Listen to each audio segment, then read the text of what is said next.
ئازیزان سڵاوتان لەبێت بەرنامەی دکتۆر بە کۆمەڵێک بابەتی نوێ هاتەوە میوانی ماڵەکانتان.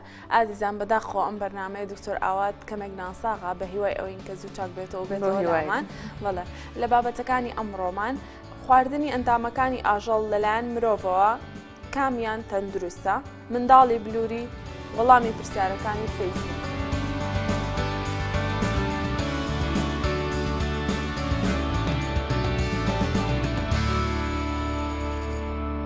ئازیزان لە وڵاتی ئێمە لە ڕۆژهەڵاتی ناڕەسە توانین بڵێن وەروها لە وڵاتی ئێمە زۆر باوە خواردنێکی زۆر باو هەیە ئەویش خواردنی جگەرە. با بڵێن ئەندامە جیاوازەکانی ئاژەڵ بە تایبەتی جگەر باسەکەین ئەمڕۆ جگەر و سپڵ ئیشەڵا لە بەرنامەکانی تریشا ئەگەر بوار هەبوو باسی ئەندامەکانی تریش ئەەکەین. جا زۆر بڵاوە قسە زۆرە کرێ دیەن لەسەر ئەوەی کە جگەر بەڵێ جگەر پیسە یاخود خراپی بۆ تەندروستیمان هەیە یاخود سپڵ بۆ ئەوە باشە ئەوە باشە. ئەمڕۆ زیاتر ڕوونیەکەینەوە سەبارەت بەوەی کە ئایا جگەر خراپە یاخود سوودی هەیە بۆ تەندروستیمانیان هەر بەوە باوە کە جگەر خراپە. بەڵێ ئەتوانین بڵین کە جگەر ئەندامێکی لەشی ئاژەڵا وەکو چۆن لە مرۆڤ جگەر ئیشی فیلترێشن یاخود پاڵاوتنی جسمە لە ژەهرەکانی ناوی یاخود ئەو مادە کیمیایانەی کە ئەچێتە لەشمانەوە یاخود ئەو دەرمانانەی کە ئێمە ئیخۆین لە ڕێگەی جگەرەوە ئامادە ئەکرێت بۆ ئەوی بکرێتە دەرەوە بە هەمان شێوەشا لە ئاژەڵ کاتێک کە مادەی کیمیایی ئەچێتە لەشیەوە یاخود کاتێک کە دەرمانی پێ ئەیرێت جگەر بە هەمان شێوە هەمان ئیش ئەکات. ئەمەش بەهۆی چیەوەیە؟ بەهۆی چەند مادەیەکی زۆر گرنگ کە لە جگەرا هەیە بڵای لێ ئەکات کە بتوانێت ئەم کارانە بکات. ئەو مادانەش چین بڕێکی زۆری ڤیتامین ئەی تێدایە کە ئەو بڕی کە لە جگەرا هەیە بڕێکی زۆرە وای لێ ئەکات کە یەکەم بێت با بڵین لە ڤیتامین ئەیە واروە ڤڕێکی زۆری ڤیتامین بیەکانی تێدایە بە تایبەتی ڤیتامین B12 کە ئەمەش سوودێکی زۆری هەیە بۆ تەندروستی ئێمە واروە ڤیتامینەکانی کەی تێدایە ڤیتامینەکانی ئیتایە دیتایە با بڵین ئەتوانین زۆربەی جۆرەکانی ڤیتامینی تایە واروە چۆن ئاسن و مادەیەکی تری وەکو با بڵین زینک نازام ئەگەر بە کوردی زینک و کەپەریشی تێدایە بەهۆی ئەم مادانەوە جگەر ئەتوانێت ئەو کردداری فیلترێشنە یاخود پاڵاوتنە بکات. بەڵام با بڵین زاناکان یاخود ریسێرچەکان یا بەڵێ لێکۆڵینەوەکان لەسەر ئەوە کۆکن کە بابزانین دوودڵن کە جگەر خراپ بێت یاخود باش بێت چکە چەند لایەنێکی تریش هەیە کە وای لێ ئەکات کە خراپ بێت. یەکێک لە لایەنەکان وەکو وتمان ئیشی جگەر فیلترێشن یاخود پاڵاوتنی ئەو مادە کیمیایانەیە کە ئەچێتە لەشەوە. بەڵام لێرە حەزەکەم شتێک باسکەم ئیشەکەی بەس تەنها پاڵاوتنە واتە خەزنکردن نییە. خەزانتە ئەو پاڵاوتەی کە بڵین لەو خوێنەوانێ وەرەگری و پاڵاوتەکە لە ناو جگەرا نامێتەوە مە بەسمەوەی لە جگەرا نامێنێتەوە شوێنێکی تر بەڵێ خەزنی ناکات کەواتە ئەتوانین بڵین کە ئەمە لایەنێکی باشە کە خەزن ناکرێت. کەواتە بۆ ئەمە پێشنیاری چی ئەەکەم ئەتوانیت جگەری ئاژەڵک بخۆیت کە بچووک کەم بێت تەمەنی کەم بێت بەم شێوەیە ئاژەڵەکە کەمترین دەرمانی پێیراوە وارووا کەمترین تووشی نەخۆشی بووە و یاخود مادەی کیمیایی هەڵمژیوە ئەتوانین جگەری ئاژەڵی بچووک یەک ساڵانە دو ساڵانە با بڵێن ئەوە گۆشتەکەشی ناسکتوانانی چرا چەند جارێکیش تۆ خۆت باست کردووە لە بەرنامە باس لە نەخۆشیەکانی جگەری ئاژەڵ کردووە کە ئەو نەخۆشیانە ڕەنگە هەر بە ڕواڵەت بە سەر جگەرەکەەوە دیار بن بۆ ئەو کەسە جێ بکاتەوە کە ئەمە جگەرێکە نەخۆش بووە پێشتر.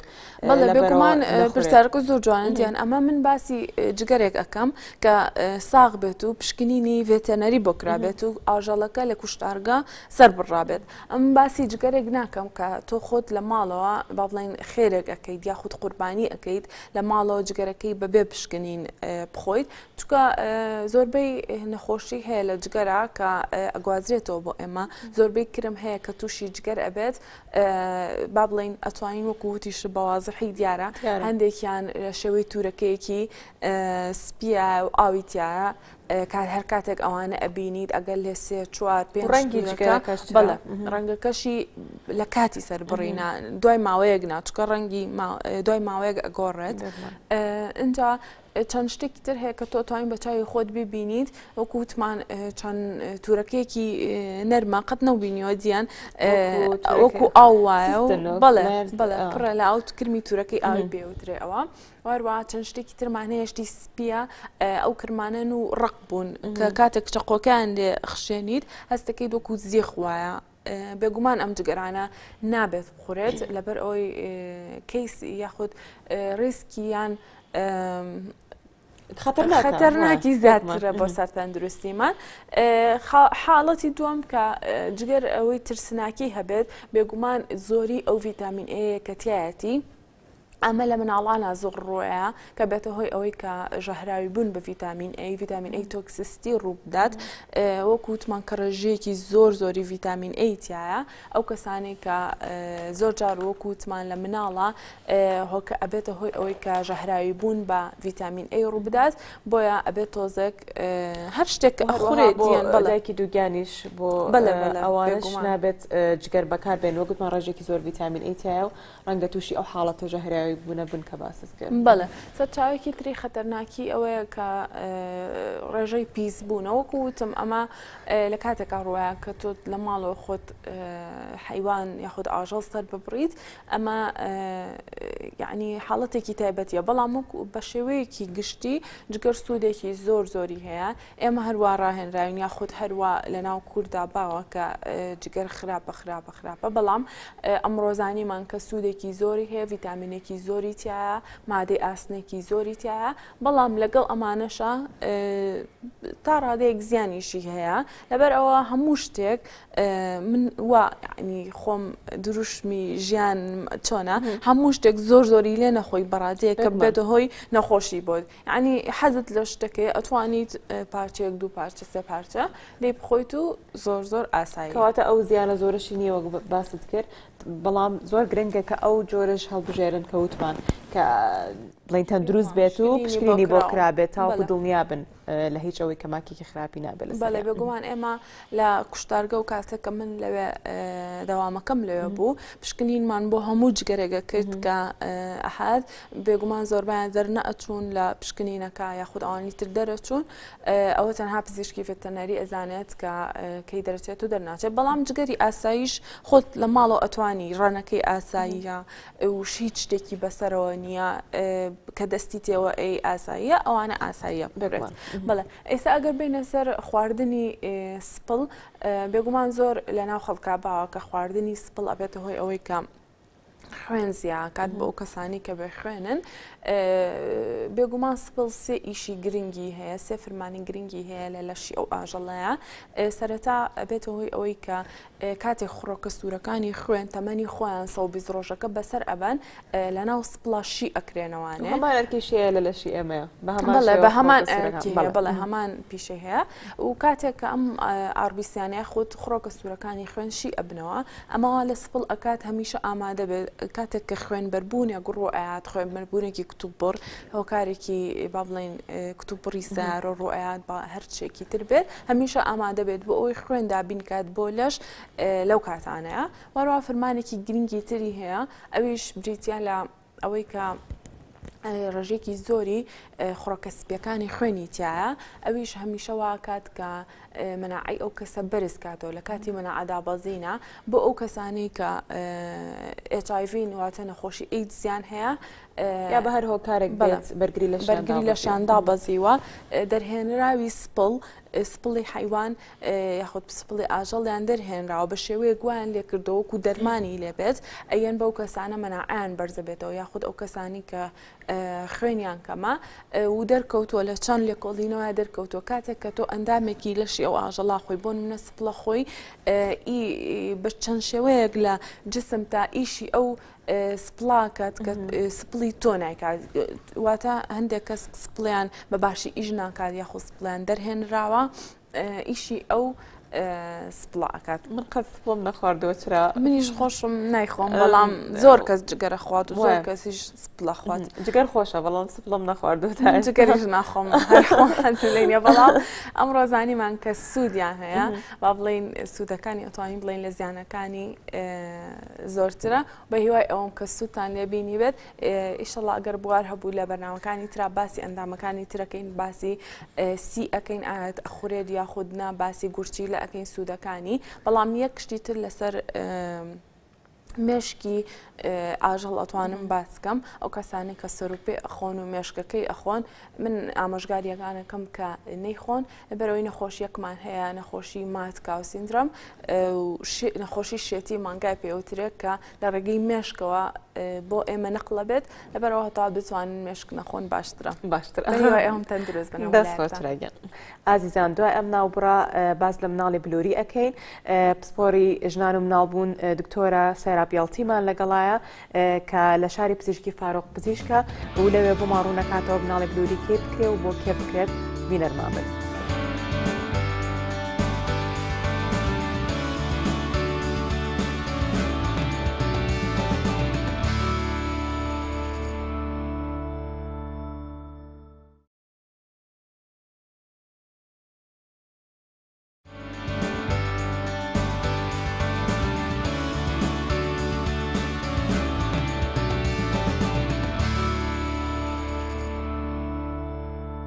ئازیزان مناڵێکێکە لەو خواستانەی کە زۆربەی با بڵێن کوڕکچان کە زەواجەکەن حەزەکەن کە دوای ئەگەر ماوەیەکیش بێ حەزەکەن ببنە خاوەنی مناڵ ئێمە ئەمڕۆ باسی ئەو کەسانەکەین کە ناتوانن بە شێوەیەکی سروشتی ببنە خاوەنی مناڵ بۆیە ڕێگا بنە بەر مناڵی بلووری باز لە مناڵی بلووریەکەین کە ئێستەسەن بەشێکی تازێ کراوەتەوە لە خەسخانەی فاروق بۆیە ئەمڕۆ دکتۆرە سیرەبیاڵتیمان لەگەڵا پسپۆری نەخۆشەکانی ژنان و مناڵ بوون شارەزا لە بواری مناڵی بووری بەخێر بێ دکتۆرە.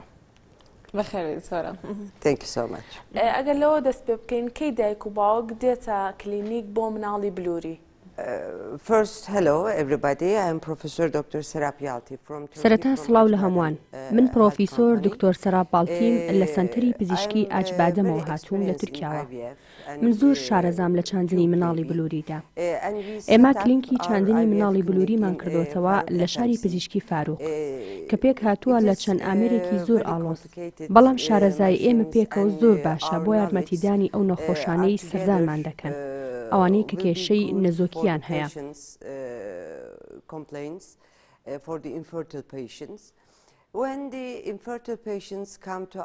کاتێک دایک و باوکێکی نەزۆک سەردانی کلینکەکەمان ئەەکەن ئێمە دەبێت زانیاری پێشینەی تەواو وەرگرین دوای ئەوە هەمیشە لیان نەپرسم ئایا هیچ پشکنینێکتان پێیە ئەگەر پشکنینیان نەکردبوو من چەند پشکنینێکیان بۆ دەنووسم و خۆشم سۆنەریان بۆ بکەم. I order some tests and I do ultrasound myself for them. پشکنینانە چین کە پێویستە پێشوەخت ئەو دایک و باوکە بیکەن پێش ئەوی بێن بۆ لای ئێوە. If you haven't any test, don't worry, we will do it.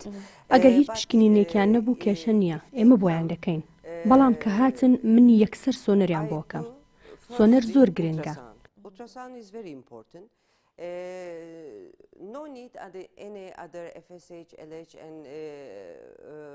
بێجگە لە سۆنەر پێویستیان بە پشکنینی FSH و H یان پشکنینی هۆرمۆنی نییە.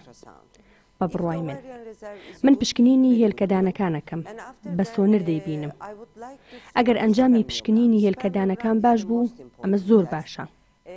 پاشان سپێرمۆگرام واتە پشکنینی تۆ دەکەین کە گرنگترین پشکنینە چونکە وەک ئەبینین هەموو سپێرمەیەک لە دوو بەش پێک هاتووە سەر و کلک هەر یەک لەم بەشانە زۆر گرنگن لە نەخۆشی نەزۆکدا. ژمارە جوڵە شێوەی تۆوەکان گرنگن هەموو نەخۆشیێک ژماری تۆوەکانی زۆر بەلاوە گرنگە وا دەزانێت کە ژمارەکە زۆر بوو هەموو شت تەواوە نەخێرەمە ڕاست نییە شێوەی تۆوەکان زۆر گرنگترە. شێوە و پێکهاتەی سپێرمەکان زۆر گرنگن بۆ دروستبوونی مناڵ. بەڵێ زۆر گرنگە چونکە تۆوی شێوەی ناتەواو ناتوانێت هێلکە بپیتێنێت جوڵەی تۆوەکانیش گرنگن ئێمە تاقیگەیەکی زۆر باشی کۆرپەلەزانیمان هەیە. دکتۆر زیا ئەم پشکنینە دەکات لە تورکیاوە هاتووە. هەروەها دکتۆر یونس کۆپەرلو پسپۆڕی نەخۆشیەکانی میزەڕۆیە. ئێمە پێکەوە کار دەکەین و تیمێکی زۆر باشین. ئێمە پشکنینی دروست بۆ نەزۆکی پیاوان دەکەین لە ڕێگەی تۆوە. پاشان ئێمە HSG مناڵدانبین دەکەین، چونکە لە مناڵی بلووریدا پێویست بەکردنەوەی بۆڕەکانی فالوب ناکات. بەڵام پێویستە دڵنیابین کە بۆشایی ڕەحم مناڵان ئاساییە. ئەگەر کێشەیەک لە ڕەحمدا هەبوو وەک بوونی جیاکەرەوە پێویستە چارەسەر بۆ ئەمە بکرێت لە پێشدا. ڕەحم دەبێت ئاسایی بێت. هەرچەندە شێواوی و ناڕێکی ڕەحم زۆر باو نییە، بەڵام کاتێک مناڵبین دەکەین هەنێک لە نەخۆشەکان کێشەیان هەیە لە ڕەحمدا. بەم ڕێگایە پشکنینی بۆ دەکەین و لە کێشەکە دەکۆڵینەوە و چارەسەری دەکەین. پاشان چاندنی مناڵی بلووری دەکەین. کەواتە نەک هەر سپێرم شێوەی بڵین ڕەحمی ئافرەتەکەش بە هەمان شێوە زۆر گرنگە لە کاتی پشکنینە. یەکەم ڕێگە کە دەیگرینە بەر بریتە لە IVI گواستنەوەی تۆ. intrauterine insemination. بەڵێ جیاوازی چیە لە نێوان تەنها گواستنەوەی سپێرم لەگەڵ منداڵی بلووری؟ All of the people are confused about the IVI and IVF. زۆر کەس ئەمەیان لێ هەڵە دەبێت. گواستنەوەی تۆ لەگەڵ مناڵی بلووری. گواستنەوەی تۆ پرۆسەیەکی زۆر سادەیە. من خۆم لە ڕاستیدا زۆر باوەڕم پێی نییە. پشکنین بۆ سۆنەرەکان دەکرێت لە کاتی تەواو گەورەبوونی هێلکە. At the time of ovulation, we can prepare the sperm, the other side, wash and ئێمە سپێرمەکە ئامادە دەکەین و تەنها سپێرمەکە واتە تۆوەکە دەکەینە ناو ڕەحمەوە. ئەمە کەمێک لە جوودبوونی ئاسایی لە پێشترە. چونکە پاشەوەی تۆوەکە دەچێتە ڕەحمەوە دڵنیا نابین لەوەی ئایا ئەم تۆ بە هێلکەوە دەنووسێت یان نا. لەبەر ئەم هۆکارە ڕێژەی سەرکەوتن بەم ڕێگایە کەمە. For this reason, intrauterine insemination success rate is low. All the patient believes that زۆربەی نەخۆشەکان وا دەزانن کە ئەمە ڕێگە چارەسەرێکی زۆر گرنگە. نەخێوان نییە. هەرچەندە ئەگەر شێوە و جوڵە و ژماری تۆوەکان زۆر باش بن. هەروەها بۆڕی فالوبەکانیش کرابێتەوە لە دوای ئەم پرۆسەیە ڕێژەی سەرکەوتن تەنها لە سادا بۆ لە سا 15 10% or 15% maximum. دکتۆرە کەواتە چانسی یاخود ڕێژەی ئەنجامەکانی IVF یاخود مناڵی بلووری لەگەڵ ئەمەیە جیاوازێکی لەوە ئەوە زیاترە یاخود نا. The IVF success rate is more than superior. I will explain why. In IVF treatment is ڕێژەی سەرکەوتن و چارەسەر بە چاندنی مناڵی بلووری زۆر لەم ڕێگایە زیاترە. ئێستا ڕوونی دەکەمەوە بۆ. مناڵی بلووری زۆر گرنگە لای نەخۆشەکان و لای پزیشکەکانیش. زۆر کەسیش مناڵیان بوو بەم ڕێگایە. ئێمە چی دەکەین لە کاتی چارەسەر بە مناڵی بلووری؟ یەکەم جار نەخۆشەکەیەت لە یەکەم ڕۆژی سووری مانگانە پاش ئەمە ئێمە چەند دەرزیەک دەکەین بۆ نەخۆشەکە بۆی هێلکەکانی گەشە بکەن نەک بە تەنها یەک هێلکە بەڵکو تا چەند هێلکە گەشە بکات بتوانین. پاشان پاش نزیکەی 10 ڕۆژ دوای ئەوە هێلکەکان ئامادە دەبن. بەڵێ دکتۆرە کەواتە لێرەیە ژمارەی منداڵەکان و جنسی مناڵەکە ئەتوانێت دیای بکرێت؟ Yes, of course. I will explain. And the ovum, the eggs are ready. We do. بەڵێ بێگومان ئێستا ڕوونی دەکەمەوە. پاشەوەی هێلکەکان و ڕەحم ئامادەبوون بە بەکارهێنانی کەمێک بەنج هێلکەکان کۆ دەکەینەوە. پاشان دەیدەم بە دکتۆر زیا. ئەویش سەیری هێلکەکان دەکات و پاشان مێردی نەخۆشەکە تۆوی خۆی دەدات بۆ پشکنین. پاشان دکتۆر زیا یەک تۆ دەکاتە ناو یەک هێلکە. بۆ نمونە من 10 هێلکە کۆ دەکەمەوە ئەویش باشترین دەتۆ و هەڵدەبژێرێت و پاشان دەیان خاتە ناو هێلکەکان یەک بە یەک. Will insert one sperm, one egg. One sperm, one egg. For example, I collect 10 egg. He will choose the best sperm, 10 sperm, by one by. کەواتە هەر ئەو دەهێلکەی کە باست کرد هەر یەکەیان سپێرمی تایبەتی خۆی بۆ ئەگوێزرێتەوانێت دوای ئەوە باشترینیان هەڵ ئەبژێرێت؟ Yes. After then, we can change the picture. After then, پاش ئەوە لە تاقیگا لە یەکەم ڕۆژدا کۆرپەلەزانەکە لە هێلکەکان دەکۆڵێتەوە. پێویستە دوو ناوک ببینێت. ڕۆژی دووەم دابش دەبێت تا ڕۆژی پێنجەم. ئەگەر کۆرپەلە گەیشتە ڕۆژی پێنجەم ئەوە کۆرپەلەیەکی زۆر گونجاوە و ئێمە پێمان باشترە ئەم کۆرپەلەیە لە تەمەنی 5 ڕۆژ بگوێزرێتەوە. ئەمە باشترە. Fifth day is the last day. If the embryo can reach 5th day, it's a very qualified embryo. And also we prefer to transfer blastocyst, means 5th day embryo is the best embryo. بەڵام لە هەندێک کاتدا کۆرپەلەکە باش نییە. لە ڕۆژی سێیەم ناچار دەبین بیگوێزینەوە. This procedure. And لەم وێنەیەدا کۆرپەلەزانەکە لە ژێر وردبیندا تۆ و دەکاتە ناو هێلکەکان یەک بە یەک.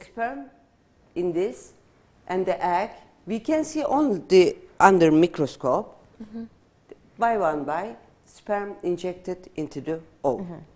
The next picture please. Yes. بەڵێ پێویستە ئەمە کەمێک ڕوونی بکەمەوە کاتێک کە سۆنەر دەبینم بۆ نمونە 14 کیسی هێلکە هەیە. ئەمە مانای ئەوە نییە کە 14 هێلکە گەشەی کردووە.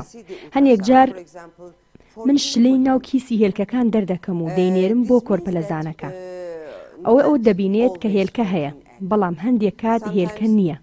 لەبەر ئەم هۆکارە هەندێک لە نەخۆشەکان باوەڕ ناکەن و دەڵێن ئەوە تۆ دەڵێی چی؟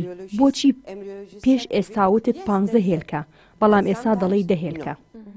For this reason, some patient says to, what are you saying? And after then, why you said 15 and now 10?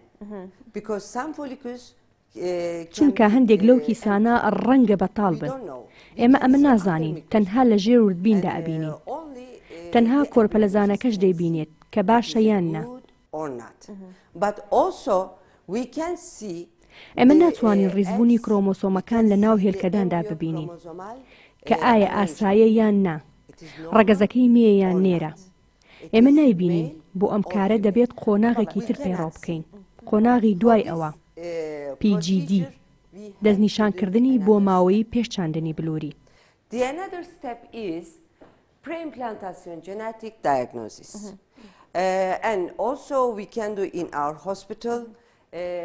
ئەمەش لە نەخۆشخانەکەی ئێمە دەکرێت. کۆرپەلەزانەکەمان زۆر شارەزای لە بواری زانستی جینەکان.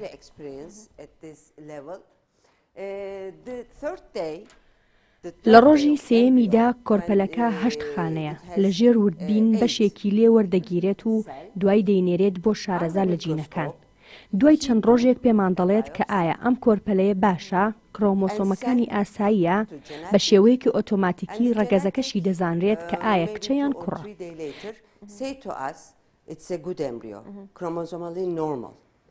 And automatically they set the gender, boy or girl. Interestingly, we did a lot of preimplantation genetic diagnosis. It is very useful way, I think. ئێمە زۆرمان PGD کردووە. ڕێگەیەکی زۆر سوود بەخشە بەڕای من. چونکە ئێمە ئەگەر 10 کۆرپەلە ببینێت تەنها 5 ئاسایی بن و لە ژێر وردبین زۆر کۆرپەلەی باشن. بەڵام پاش ئەم پشکنینە تەنها 5 باشن و گونجاون. لەبەر ئەم هۆکارە نەخۆشەکە ئەگەر توانی و پارەی هەبوو ئەم پشکنینە زۆر گرنگە بکرێت. Preimplantation genetic diagnosis is very, very important thing. ئەمەی کە باست کرد بڵین لە ئەمان سنتەرەکەی ئێوە ئەکرێ ئایا لە شوێنێکی تری ئێرە ئەکرێت یاخودەر ئێوە تەنها شوێنن کە ئەمە بکەن؟ I don't know exactly. I don't know, but I believe من نازانم بەڵام ئەزانم کە ئامێرەکانی ئێمە و شتەکانمان زۆر ئاڵۆزن و زۆریش تازە و پێشکەوتوون. Very, very complicated. The new fashion, I think. کەواتە تەکنیکە تازەکان لە لای ئێوە بەردەستە. Yes. بەڵێ ئازیزان راپۆرتێکمان کردووە لە شاری پزیشکی فاروق لەبارەی ئەم سنتەرە و چۆنێتی ئیشکردنیان ئەتوانن ئێستا بینەری بن. فەرموون.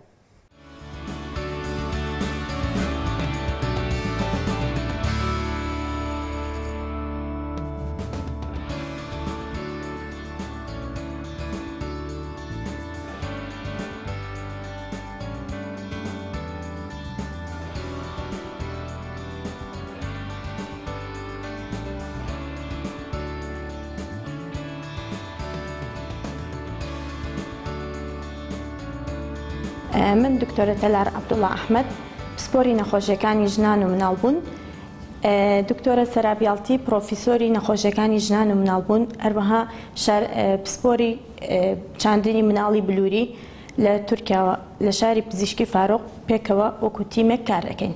چارەسەری جۆرەها نەخۆشیمان کردووە، هەروەها دەستنیشانکردنی چەندین نەخۆشیمان کردووە و زۆر نەشتەرگەریمان ئەنجام داوە. جگە لە سنتەری چاندنی مناڵی بلووری کە لە نەخۆشخانەکەمانە لەم چەند مانگەی ئەخیردا دەستمان پێ کردووە و ئەنجامەکانمان زۆر سەرکەوتوانە بووە و چەندەها ئامەری پێشکەوتوو لە کلینیکەکەماندا هەیە.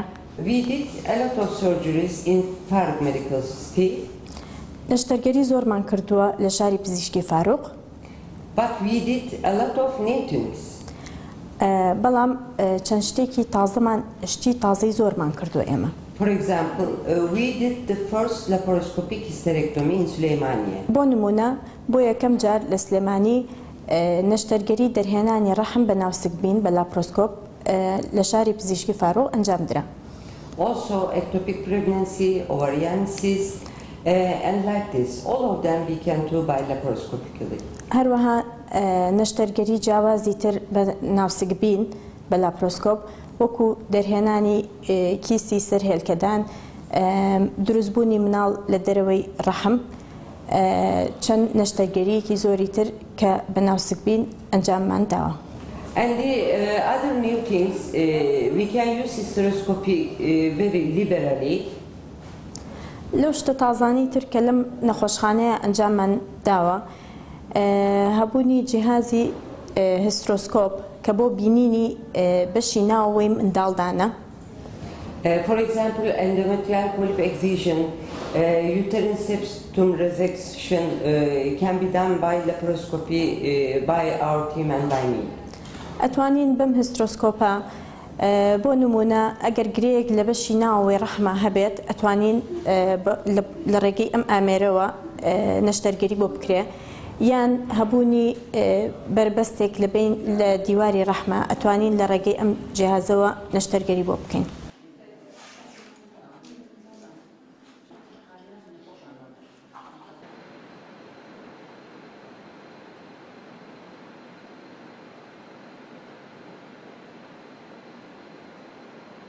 ئێمە لەم کلینیکە پشکنینی پێویست بۆ هەموو نەخۆشەکانمان ئەکەین بەپێی پێویستی نەخۆش. بۆ نمونە پشکنینی پاپسمیرمان هەیە، ئەم ئامێرەش کە پێی ئەڵێن کۆلپۆستکۆپ بۆ دەستنیشانکردنی پێشوەختی ژێرپەنجەی ملی منداڵان. ئەمانە ئامێری چاودێریکردنی دڵی منداڵە بۆ یەک مناڵ و بۆ مناڵی دوانە. NIFTY test is done from mother blood. It is very important, and we can use instead of amniocentesis 100% is very accurate.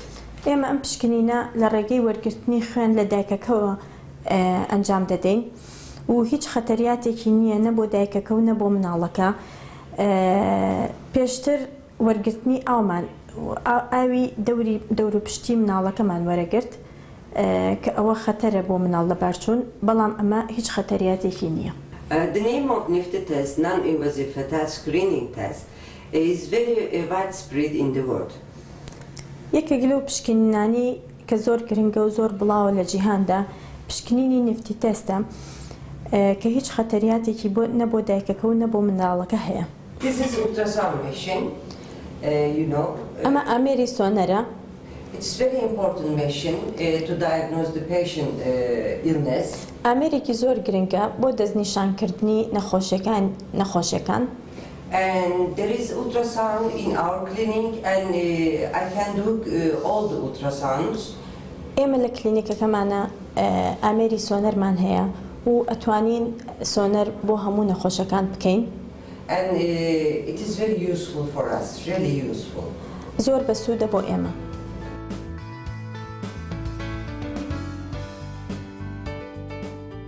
This is embryologist Ziya from Turkey. We have highly quality of equipment of in vitro fertilization laboratory. دکتۆر زیا دکتۆری کۆرپەلەزانی لە تورکیاوە هاتووە. ئامێری پێشکەوتوی زۆر باشمان هەیە لە سنتەری چاندنی مناڵی بلووریدا. And we can do whole kind of IVF procedure in our laboratory. ئێمە لەم سنتەرە ئەتوانین هەموو جۆرەکانی چاندنی مناڵی بلووری بکەین لەم تاقیگەردا. Especially PGD, pre-implantation genetic diagnosis. بە تایبەتی دەستنیشانکردنی نەخۆشیە بۆ ماوەیەکان لە کۆرپەلەدا. And embryo oocyte and sperm freezing. هەروەها هەڵگرتنی تۆ و هێلکە و کۆرپەلە بە ڕێگەی ساردکردن. And for oncology patient, we can keep their gonad cells. و هەروەها توخمەخانەکان ئەتوانین هەڵگرین بە تایبەتی بۆ ئەو نەخۆشانەی کە تووشی شێرپەنجە بوون.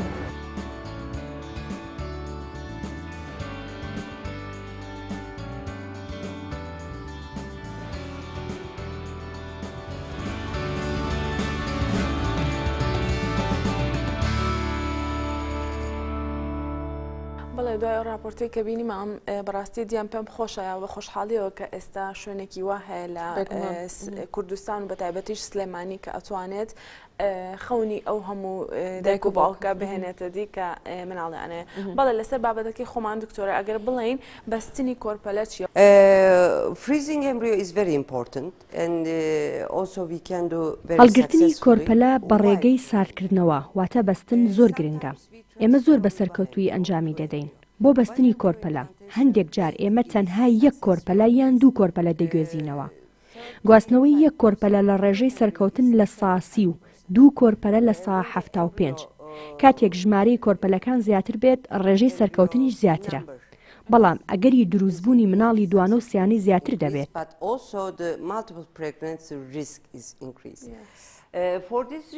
لەبەر ئەم هۆکارە ئەگەر ئێمە کۆرپەلەی زۆرمان هەبێت لە کلینکەکەمان بەبەستووی هەر کاتێک دایک و باوکەکە ویستیان دووبارە مناڵیان ببێت دەتوانن ئەم کۆرپەلانە بەکار بهێنن. لەم هەوڵانەدا هیچ چارەسەرێک بەکار نایەت تەنها چەند حەپێک دەدرێت بە نەخۆشەکە تا ناوپۆشی ڕەحم ئامادە بێت بۆ کۆرپەلەکە. لە دوای ئەمە 15 ڕۆژ بە نزیکی ناوپۆشی ڕەحم ئامادە دەبێت کۆرپەلەکە دەردەهێنرێت و دەیخینە ناو ڕەحمەوە.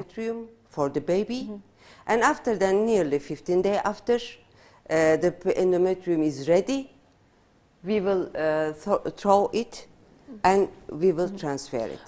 بۆ چەند ساڵ و کاتەکە چنێکە کە ئەتوانن ئەم بڵین ئەمبریۆ بەستوانە بهێڵنەوانێ. For how long you can save these frozen whenever the couple wants. For how many years?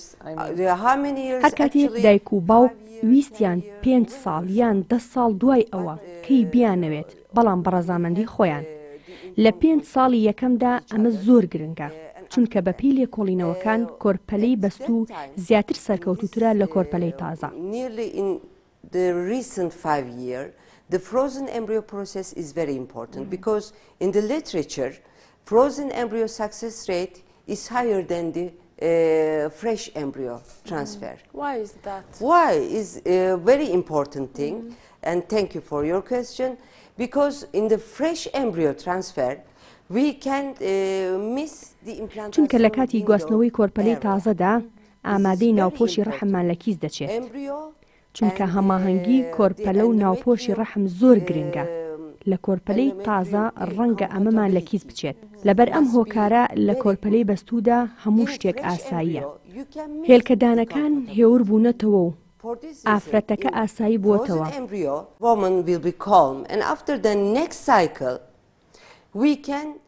پاشان قۆناغی دوای ئەوە دەتوانین ناوپۆشی ڕەحمی سەر لە نوێ ئامادە بکەینەوە. کاتێک هەموو شتی ئاسایی بۆتەوە لەم حاڵەتەدا باشترین ناوپۆشی ڕەحم بەدەست دەهێنین. لەبەر ئەم هۆکارە کۆرپەلەی بەستوو لەم ڕۆژەدا زۆر زۆر گرنگە.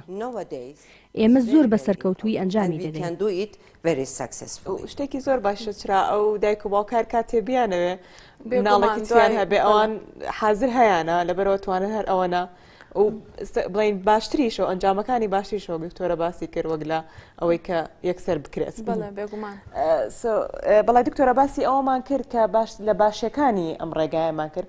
ئەگەر ئێستا بێنە سەر ئەو بڵین ئاکامە خراپەکان یاخود حاڵەتە خراپەکان کە لە ڕێگەی مناڵی بلووریەوانە دروست ئەبن. The one embryo I mentioned before, if you transfer one embryo, وەک پێشتر باسم کرد ئەگەر یەک کۆرپە لە بگوێزینەوە ڕێژەی سەرکەوتن بەپی لێکۆڵینەوەکان نەک لە کلینکەکەی ئێمە لە 135 و دوو کۆرپەلا لە 170 بۆ 75.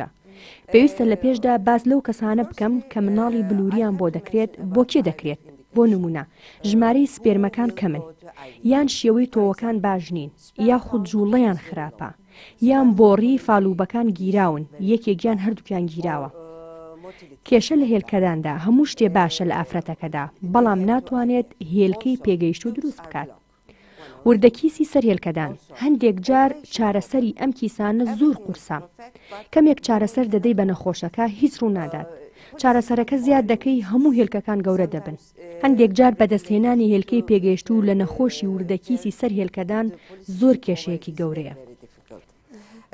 You will give a little medication for the ovulation, nothing.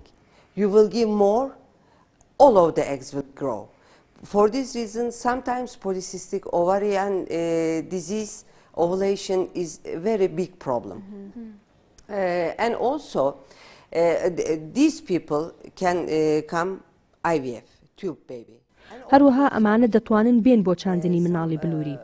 هەروەها هەندێک پیاوان هیچ تۆیان نییە. لەم کاتەدا لە کلینکەکەی ئێمەدا دکتۆر یونس پزیشکی میزەڕۆ وەرگرتنی تۆ لە گونەکان دەکات کە یەکەم جارە لە سلێمانی بکرێت. لە ژێر وردبیندا تۆ لە گونەکان وەردەگیرێت بۆ ئەو پیاوانەی تۆیان نییە. دەتوانن ئەم کارە بکەن و پاشان لە ڕێگەی چاندنی مناڵی بلووریەوە ژنەکانیان سکیان پڕ دەبێت. He can take the sperm from the testis.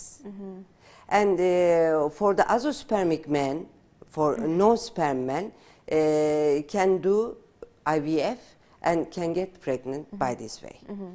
IVF treatment formerly very complicated.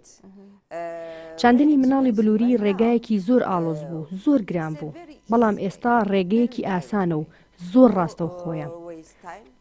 کاتت بە فیڕۆ ناچێت و پارەشت لە کیز ناچێت. من زۆر باوەڕم بە مناڵی بلووری هەیە. ئاکەمە خراپەکانی کە تۆ پێشتر ئاماژەت پێکرد لەم ساڵانەی ڕابردوودا چەندەها لێکۆڵینەوە کراوە لەبارەی مناڵی بلووری. من زۆرم خوێندوەتەوە لەو بارەیەوە. Investigations about IVF and I read a lot of literature about that. For example, now in our clinic لە ئێستادا لە کلینکەکەی ئێمە حاڵەتی زیاد لە پێویستی وروژاندنی هێلکەدانمان نەبووە. بەهۆی گۆڕینی ڕێگاکانی چارەسەرەوە کە ئێمە گۆڕیومانن. ئەمە زۆر گرنگە. ئەم حاڵەتە زۆر گرنگە بەڵام ئێمە تا ئێستا حاڵەتی وامان نەبووە. کەواتە ئەو ستافش کە ئەو کارە ئەکات بێگومان ئەمە ئەنجامەکەی بەرەو باشتر ئەبات. So the staff that is working on the IVF, of course, it determines the success of the IVF. As you said, your staff is cooperative and so the success rate is higher. بەڵێ من هەست دەکەم کە هەریەک لە ئێمە شارەزاییمان زۆرە. من خۆم وەک شارەزایەک ئیش دەکەم. ماوەی 7 بۆ 18 ساڵ من نەخۆشی زۆرم چارەسەر کردووە. ئەزانم چی نەخۆشیەک سوود لەم چارەسەرە وەردەگرێت یان نا. ئەمانە زۆر گرنگن. I treated a lot of patients. I know what is the patient who can take any benefit from IVF or not. These are very important, I think. Yes, thank you. Thank you. And one یەک ڕستم هەیە. من لە نەخۆشخانەی خۆمان بە هەناوبین نەشتەرگەری یەکەم. بۆچی هەناوبین؟ ئەمە وا دەکات کە لە نەشتەرگەری کراوە زیاتر دوور بکەوینەوە. IVF, no more open surgery and more success. You can take more success. سەرکەوتنی زیاترە. بۆ نمونە جۆرەکانی کیسی سەر هێلکەدان، مناڵی دەرەوەی ڕەحم، تەنانەت دەرهێنانی ڕەحم، هەموو نەشتەرگەریەکان بەداخراوی بێ خوێن. ئەمە زۆر گرنگە بۆ سەرکەوتنی چاندنی مناڵی بلووری. چونکە ئەگەر نەخۆشەکە پێکەوەلەکانی زۆری هەبێت لە دوای نەشتەرگەری کراوە چارەسەرەکە ڕێژەکەی دادەبەزێت لەبەر ئەم هۆکارە من حەزەکەم بە هەناوبین نەشتەرگەری بکەم. هەروەها من منداڵدان بین بەکاردەهێنم کە دەتوانین ڕەحم ببینین بەم ئامێرە بە شێوەیەکی ڕاستەوخۆ کە دەتوانین هەموو کێشەکانی ڕەحم چارەسەر بکەین وەک لوو دابەشبوون کێشەکانی تر. And also I use hysteroscopy very liberally. Hysteroscopy is a camera that you can see the uterus by this camera directly, and you can treat at the time of polyp, septate uterus, and like this. We can use all of them. Thank you so much. And lastly, we have ئێمە کۆنفرانسێکمان هەیە لە 28 مانگ لە نەخۆشخانەکەی خۆمان لە هۆڵێکی گەورە سعات دەی بەیانی هەموو کەس دەتوانێت بێت خەڵک ئافرەتان پیاوان دکتۆرەکان هەروەها من ئێوەش بانگێشتەکەم ئەمە زۆر سوود بەخش دەبێت دکتۆر یونس و دکتۆر زیا و من باز لە چاندنی مناڵی بلووری دەکەین. All of them can come. Also I invite you if you want. This will be very useful, I think. Dr. Yunus, Dr. Zia, and me, we will talk about IVF treatment. Thank you so much. Thank you.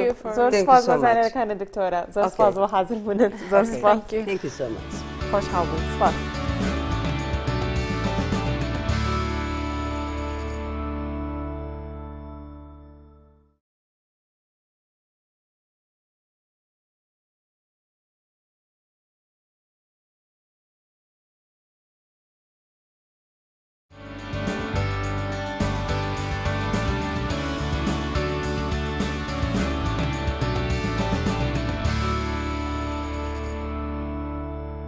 بەڵێ ئازیزان پرسیارێکی زۆرتان کردووە لە فەیسبوک ئێمە لێرەوانە چەند پرسیارێکمان هەڵبژاردووە و وەڵامی ئەینەوانێ وەک هەموو جارێک ئێمە وعدمان پێیاون کە وەڵامی پرسیارەکانتان بینەوانێ ئێمە چەند پرسیارێکمان هەڵبژاردو و ئێستا وەڵامتانێنێ یەکێ لە پرسیارەکان ئازیزەی پرسیاری کردووە ئەڵێ ئایا ڕێژەی ئاو چەندێکە بیخۆمەوانێ لە ڕۆژێکا باشە بێگومان خواردنەوەی ئاو بە پێی وەرزەکان ئەگۆڕێ و بە پێی گۆڕانی پلەی گەرما ئەگۆڕێ بەڵام بە شێوەیەکی گشتی ئەگەر باس لەوە بکەین کە تۆ ئەو ڕێژەی ئاوی چەندێکە ئیخۆیتەوە وەگەزانی ئاو لە ڕێگەی پێستەوانێ ئەدرێتە دەرەوە بۆی بڵین ئاراکردنەوەوانێ یاخود بەهۆی هەناسەدانەوە بەهۆی میزکردنەوە ئاوێکی زۆر لە ئێمە ئەڕوا بۆیە زۆر گرنگە کە تۆ جێم ئاوا بگریتەوانێ لە ڕۆژێکا بۆ بڵین پیاوان بەلایانی کەمەوە 3 لیتر ئاو بخۆنەوانێ کە ئەکاتە 13 پەرداخ ئاو لە ڕۆژێکە ئەمە بڵین ڕێژەیەکی ئاسایی و ئەتوانرێت هەموو کاتێک بەکار بهێنرێت و بێگومان لەگەڵ بەرزبوونەوەی پلەی گەرمای ئەتوانی ئەم ڕێژەیە بەرەو زیاتر بەری و بۆ ئافرەتانیش 2 لیتر و نیو ئاو کە ئەکاتە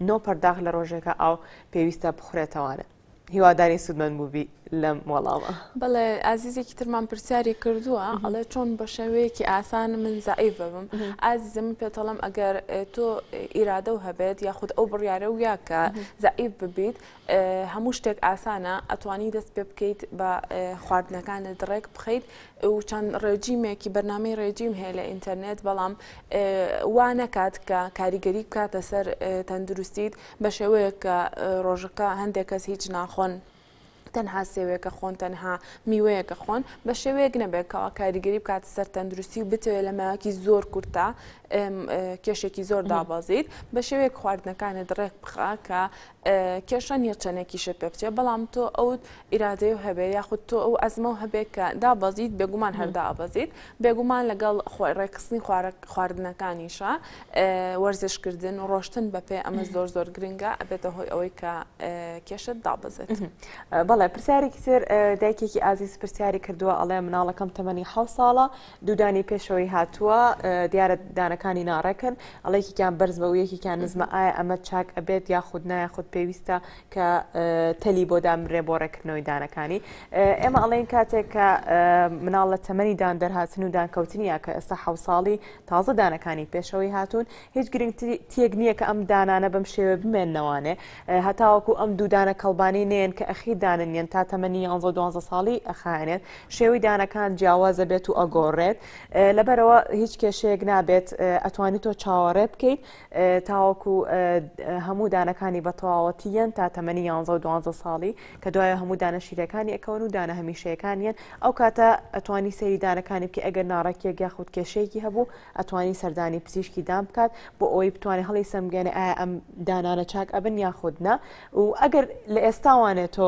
قەلقی لەو بارەوانێ ئەتوانین لە ئێستاوانێت پسپۆری دانڕاستکردنەوە بیبینێت و دانەکانی پشکنێ بەڵام من لێرە ئاگدار دەکەمەوانێک هیچ کێشەیەک نییە. بەڵێ دەستخۆش دکتۆرە دەستخۆش بۆ تۆش دکتۆرە چرا ئەمە تەواوی بابەت و بڕگەکانی ئەمڕۆمان بوو بە هیواین سوودمەند بوو بن و هەر پرسیار و سەرنج و تێبینێکیشتان هەیە سەردانی ماڵپەڕی ئەی دکتۆر بکەن لە فەیسبوک تاوەکو وەڵامتان بینەوانێ لێنەوانێت تا بەرنامی داهاتوو هەر شاد.